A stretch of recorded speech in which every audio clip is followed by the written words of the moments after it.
Hey, Crosskart fans.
Well, hey Crosskart fans, winter is upon us, so I thought I'd check out the 31-inch monster truck tires on the street legal Crosskart. Now obviously these are not street legal, so I'll talk to you guys about this cart specifically and street legal stuff. So let's get this rolling, huh?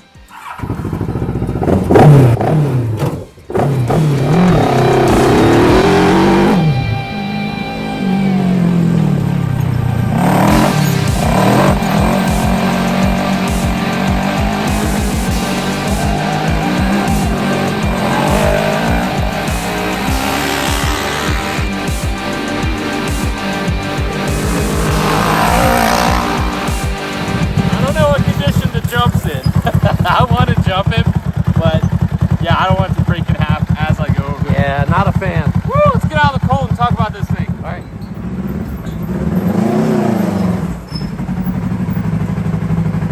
All right, so the street legal VF1 Crosskart. I didn't build this, right? This was built by Jay out in Arizona, and he absolutely did a stellar job. Now, he put this up for sale. He sold it to build a VF2, which is super cool. Not only did he believe in me once to buy my plans and build a cart, but he wanted to build the VF2 to take a friend along and make him smile. And then someone in New York bought it, made it street legal, registered it in New York, and they decided they wanted a side-by-side. They had some previous back injuries, and just this style of vehicle was a little hard on him. So, and his girlfriend wanted a seat. This is a single-seater. So when I saw it for sale, I had to jump right on it for two reasons. Number one, it's a street legal Crosskart. We all want a street legal Crosskarts. I wasn't a big fan of it, but you guys wanted to see a street legal VF1 Crosskart. This one came on the market, so yeah, I had to try it out, see what it was, see if there was a big fuss about it. Transferred it into my name, got it registered, and if you guys haven't seen the day of cross-karting, the day of street legal cross-karting, definitely check that out. That was such a fun day and such an awesome experience, and I'm glad I got to do it before the snow came. Or before the cold came. This is chilly to drive. The second reason I bought it, I want to see what you guys are doing with everything I've been putting out on YouTube and the plans and the Facebook group community. And all of those played a factor in this build. Now, Jay saw what I was doing. He saw my YouTube videos. He picked up a set of plans and he got to work. This is a standard VF1 frame. He didn't stretch it at all, and the colors he went with are incredible. The dimple dies he added, and there are so many builds like this popping up, and they're all in the Facebook group. They're all sharing their knowledge, giving tips to the guys asking. And I wanted to share some of the things he did with you guys that aren't necessarily on social media, on Facebook. I know I didn't do Facebook before I started all this, so totally get it. So enjoy the YouTube video. This is a Kawasaki Ninja 650 parallel twin. I think it's about 80 horsepower and about maybe 60 foot-pounds of torque. So not a big hitter, but the thing with smaller displacement bikes, smaller horsepower bikes, is that the transmission is geared for less horsepower, right? So instead of first gear topping out at 55, 60 miles an hour, first gear in this tops out at like 35. So it makes all your gears more usable. It makes it more fun, right? So going fast is amazing, right? It's amazing. It's crazy fun, and I'm not going to argue with anybody that's like, yeah, boost would go 250 mile an hour, be so fun. Yeah, of course it's going to be fun. But if you're in an area where you can only top out at 60, you're in 2 gears maximum, and it robs the fun, right? So if you have to work for that power, if you have to work for that drift, if you have to downshift to hit the apex of a corner and drift out of it versus just staying in first gear driving around all day, it's the quality of the drive versus the speed of the drive. And I try to tell you guys this all the time, and it's my experience with it. It's absolutely my experience. There's a reason go-karts that are only 5 horsepower are crazy fun. It's because they don't need to go 150 to be fun because of where you're driving. Now, obviously, if you're on a track, if you're competitive, if you have the need to go 150 miles an hour and you have a place to do it, number one, you better be a doggone good welder. Because you're going to drive something 150 miles an hour that you built in a garage. So, monster mode. Monster mode is sick. These are 31-inch agricultural tires that I fit to beadlock wheels. They are a riot. They weigh an absolute ton. But like I was saying, the gearing makes this possible, right? If you had a Hayabusa engine and you put these on there, first gear would be doing 80 miles an hour, no matter how big your sprocket is on the back.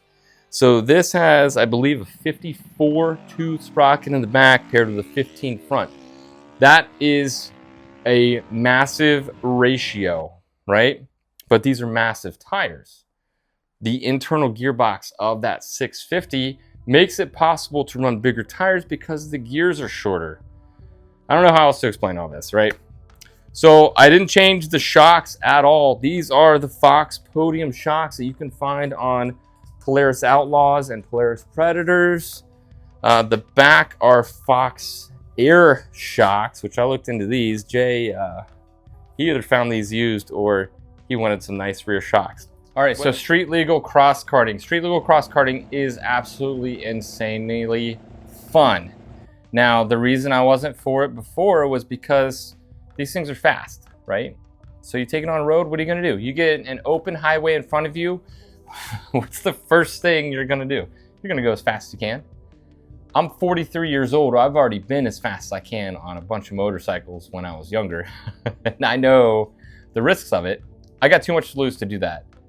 So I will save my top speed for a racetrack. Racetracks are insanely fun, insanely safe. You're not gonna go to jail for speeding on a racetrack, right? But you could go to jail ripping around in one of these. But being conscious of that and also wanting you guys to see what street legal cross karting was like, I took it out and I went maybe 10 over, 10, 15 over in some places. The joy of it is if you find a curvy road that has 15 mile an hour turn cautions, well, you don't have to take those at 15. That's just a recommended speed. If you're in a cross kart and the speed limit's 45 or 55 on a backcountry road, you see a 15 mile an hour turn, go ahead and take that sucker at 50, 55, 60, and it will feel like you're on a racetrack and you're not necessarily breaking the law, right? But as long as you don't go left of center, as long as you are driving responsibly, just keep your head about it. It's fun to just drive something that you built on the road. It's insanely cool. So, brass tacks of street legal. This is a Ninja 650. Now, a piece of the original motorcycle frame was welded into this cart. The title of this is as a Ninja 650 motorcycle. When I turned in the title, I notated on the back that it is a Ninja 650 with a modified frame. That is notated, recorded with the state of New York. The DMV signed off on it. Now, they did just see the title and not the vehicle, or they could have raised some eyebrows. Now, in my mind, it is legal because it is a titled engine. It has the original stamped VIN, and it is a modified frame. Now, it is no longer a motorcycle, but it is a motorcycle engine. How do you class it? Whatever. It has turn signals. It has proper street equipment, and I figure it's enough to ask for forgiveness. Now, when I was out on my street legal Crosskart day, I didn't see one cop. I was totally prepared. I had all my paperwork with me. This does have insurance because it's a Kawasaki 650. So it is insured as a Kawasaki 650 with a modified frame. Being 43, I pay $100 a year, right? So that's one way. Now, I did go to the DMV and I showed them pictures of my Crosskarts and asked them about making them street legal. And they had no qualms about it. They were like, yeah. So your first step is getting issued a VIN for a home-built machine. So that is your gateway to street legal cross-karting is you have to get a VIN. You have to assign a specific serial number to your machine, and then that unlocks the rest of it. So once you have your VIN, you can get a vehicle inspection. Now, when you get a vehicle inspection, they're going to make sure that you meet the state requirements for a street legal vehicle. That's your turn signals, that's your headlights, that's your working brake lights. Every state is different, so you're going to have to read about it on your own. Now, there is in our group someone that talked about in Michigan, you need to have a differential. If your DMV is checking to see if you have a differential, then find a different person to do your inspection. Right? So a posi traction differential, there's guys running welded diffs. I don't think it's that strict. There are people too, right? So if you get somebody inspecting your vehicle, if you've done your best to follow the rules, to follow the laws to the T, they're going to be impressed with what you've done. If you have gotten your VIN number, if you've got all your paperwork, and even maybe went through Haggerty to get insurance for your home-built machine, and you show them all that, they might not make you open your rear end to make sure it's a differential. You see what I'm saying? Also, asking everybody else about how to make it street legal. They don't live in the same place as you. They're not going about it the same way as you. You're going to have to research a little bit of this on your own, and you actually should ask your DMV. Your DMV will help you make something you built street legal because that's their whole job. I honestly couldn't tell you, like if you lived in New Mexico, I can't give you any advice on how to make your street legal. Other than that, you need a VIN number, or you could slide under the radar and register it as a motorcycle. That's all I got on that. That's all I got. I know I do like street legal cross-karting, and I will probably look into making the Predator 459 street legal, probably the VF2, and I'll go through the VIN process on that. So, all right, and just a sneak peek, this is a 6-inch stretch VF1 kit form frame, and what we have shoehorned in here is a Raptor 700. That is 700 cc's of fuel injected goodness that is still highly upgradable. There is an off-the-shelf turbo kit for this, but we'll see when we get there. We got a beefed up rear end. We've got the 700 cc. So the reason I want to show you this, the 700 fits incredibly well. Look at the chain alignment. Look at how nice this fits in there. The reason this is a 6-inch stretch is because it's for a taller guy. Too easy, right? Frame went together in like an hour. It was crazy. The rear end went together super easily. I'll show you how that is beefed up with the help of some friends. Protolite Racing. Details on it, and we'll get it running. My kit is a 3-inch stretch. It's getting a Gixxer 750, 750 cc's of fuel injected madness for track day next year. And its kit form as well. It went together super simply, as you saw in a previous video. I just want to say, all the guys building kits, you guys are awesome. Actually, I have more stuff to show you that's coming up. Some of the stuff I've been doing.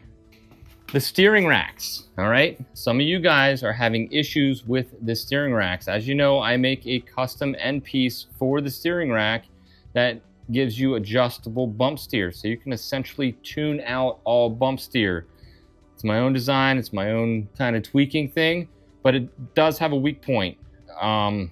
If you don't use the highest graded bolts, or if your bolts are long, this is a weak point. It will bend this joint, okay, and even break it.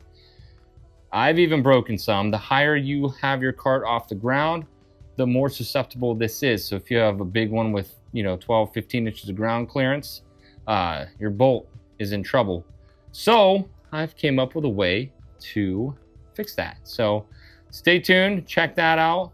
I've got brake upgrades for the number 5 coming. You're gonna love it. Who doesn't want a 6-pot brake on a road racing Crosskart, right? Bolt-on, off the shelf. Who knew? And options for this stuff. These are VFs, right? VF, variable frame, engine, tires, suspension, steering, seating, length, size. I love this stuff so much, and you guys do too. Thank you to the supporters. You guys mean everything, and you're the reason I keep doing all this stuff. Thank you so much from the bottom of my heart. I appreciate it a lot, and I love seeing your builds. Keep them coming, and I'll see you guys on the next one. Enjoy the build.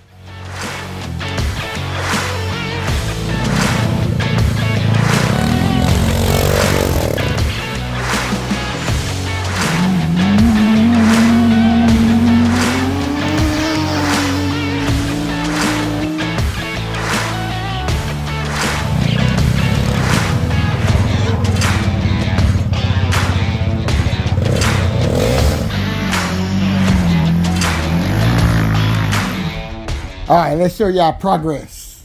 Make sure you on it, dude. Little progress, baby. No jack stands. We rolling now, baby. Oh, we rolling.